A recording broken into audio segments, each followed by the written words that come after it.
Hello everyone, my name is Shashank. Today we are going to learn about proteins. What is a protein, structure of a proteins, and what are the roles played by the protein. Let's start with in this presentation, what are all the things we are going to learn? Introduction, proteins, structure of the proteins, and roles of proteins, conclusion.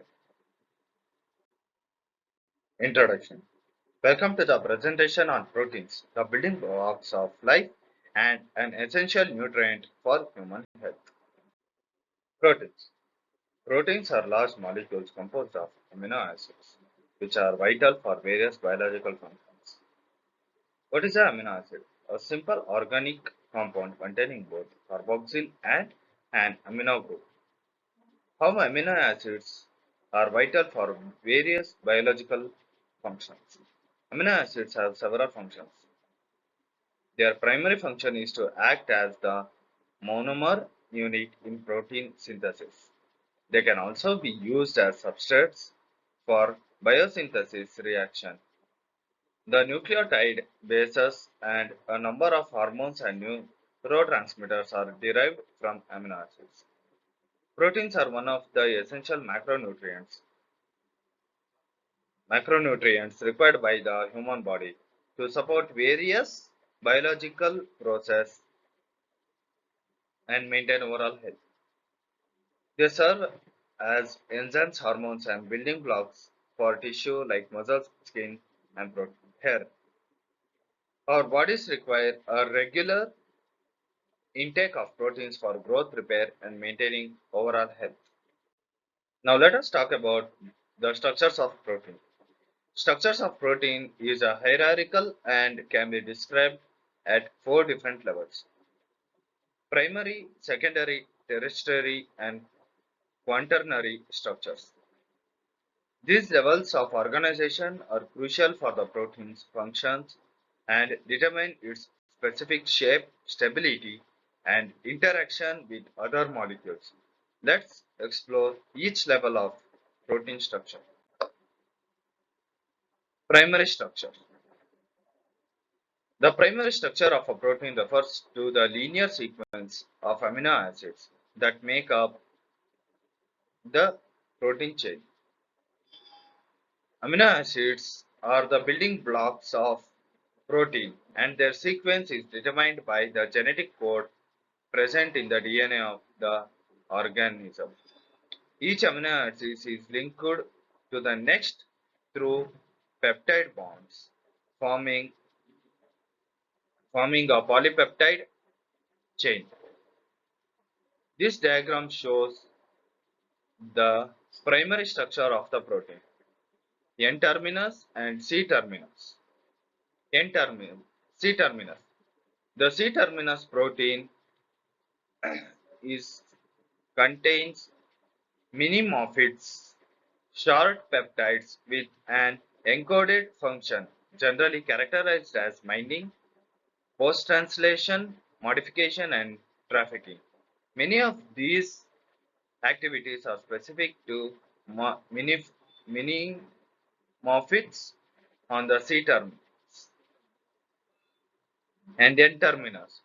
N terminus is also known as the amino terminus, NH2 terminus, N terminal end or amino terminus is the start of the protein polypeptide, referring to the free amino group located at the end of the polypeptide. The N terminus of a protein is the first to encounter the cellular environment and represents the first opportunity for the cell to steal a protein.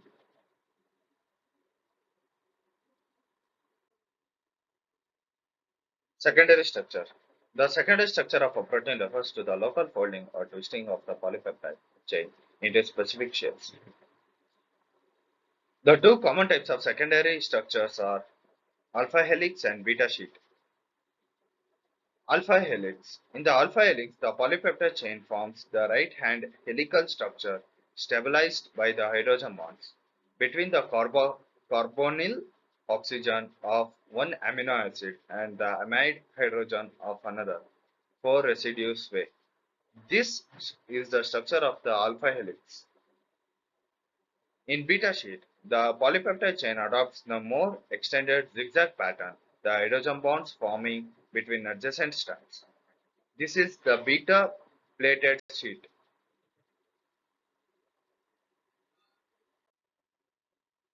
Terrestrial structure. The terrestrial structure refers to the three-dimensional arrangement of the entire polypeptide chain. It is determined by the interactions between amino acid chain or group, including hydrogen bonding, disulfide bridges, ionic bonds, hydrophobic interactions, and van der Waals forces. What is a disulfide bond or bridges? It is it stabilizes the folded form of a protein in several ways. It holds two portions of the protein together, biasing the protein towards the folded topology. That is, a disulfide bond destabilizes the unfolded form of the protein by lowering the entropy. What is a hydrophobic interactions? Hydrophobic interactions is usually understood as the cause of low solubility of nonpolar substances in water, of their hydrophobicity, which results in an enhanced association of these solutes in aqueous solution. What is van der Waals forces? It is a general term used to define the attraction of intermolecular forces between molecules. Now, the interaction between these side chains causes the polypeptide chain to fold, coil into specific 3D shapes. This is the hydrophobic interactions. This part is the disulfide linkage, and this is ionic bond. This is hydrogen bond, and this is the polypeptide backbone. Quaternary structure. Some proteins are composed multiple polypeptide subunits that came together to form functional protein complex. The quaternary structure refers to the arrangement of these subunits. The subunits can be identical or different and are held together by various types of interactions similar to those of the terrestrial structures.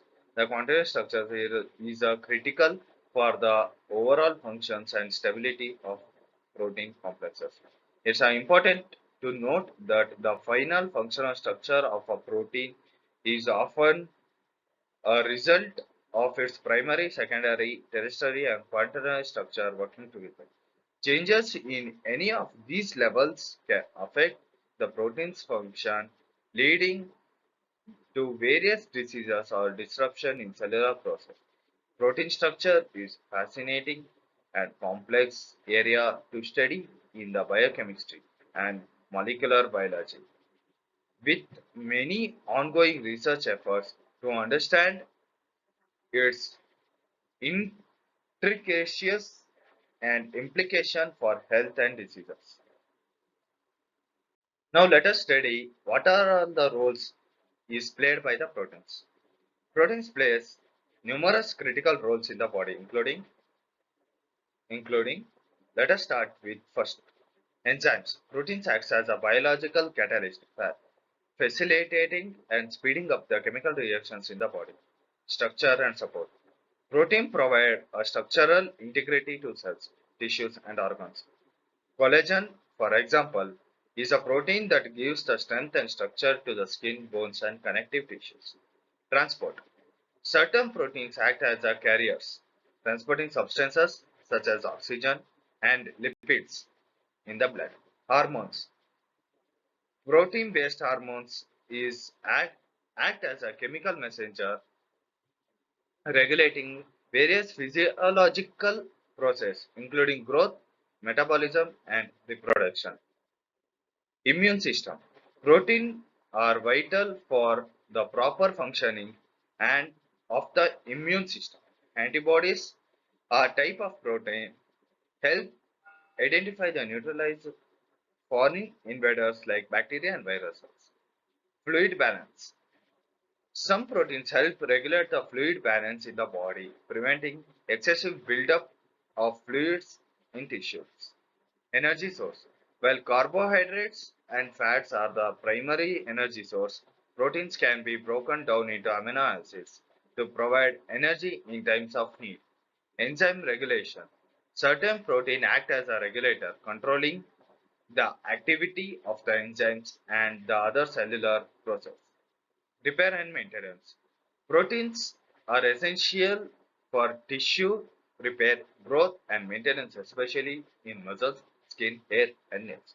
A human body requires a steady supply of dietary proteins as it cannot produce all these essential amino acids on its own. Proteins from diet are broken down during the digestions into individual amino acids, which are then used to build and repair body tissues and perform various functions.